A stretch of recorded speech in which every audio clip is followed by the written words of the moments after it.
एक मोठी बातमी समोर येते। राजेश टोपे यांनी अजित पवार यांची भेट घेतलेली आहे।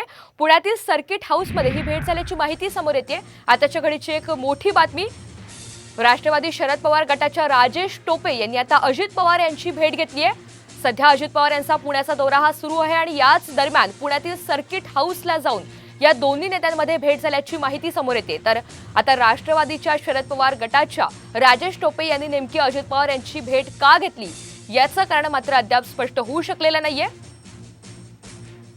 अधिकची माहिती आपल्याला नितीन पाटणकर देत आहेत। नितीन, राजेश टोपे यांनी अजित पवार यांची भेट घेतल्याचं कळतंय, नेमकं कारण काय सांगितलं जात आहे?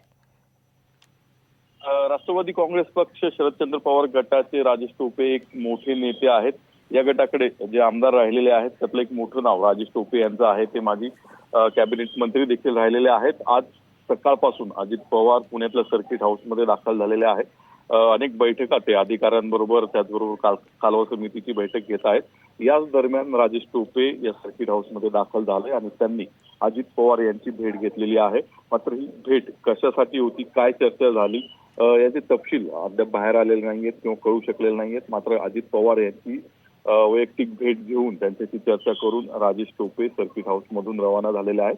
मात्र शरद पवार गटाच्या एका वरिष्ठ आमदारानं अजित पवारांची भेट घेतल्यानं राजकीय वर्तुळामध्ये चर्चा सुरू झालेल्या आहेत। कशासाठी ही नेमकी भेट होती, काय त्यामागचं कारण होतं हे लवकरच स्पष्ट होईल। कदाचित काही वेळानंतर अजित पवार देखील त्यावरती बोलतील, त्यांना विचारलं जाईल यावरती। मात्र राजेश टोपे यांच्या या भेटीनं राजकीय चर्चांना सुरुवात झाली आहे। नितीन, धन्यवाद सविस्तर माहितीबद्दल। तर आपण पाहतोय पुण्यातनं अतिशय मोठी बातमी, शरद पवार गटाच्या राजेश टोपे यांनी अजित पवार यांची पुण्यामध्ये भेट घेतली आहे।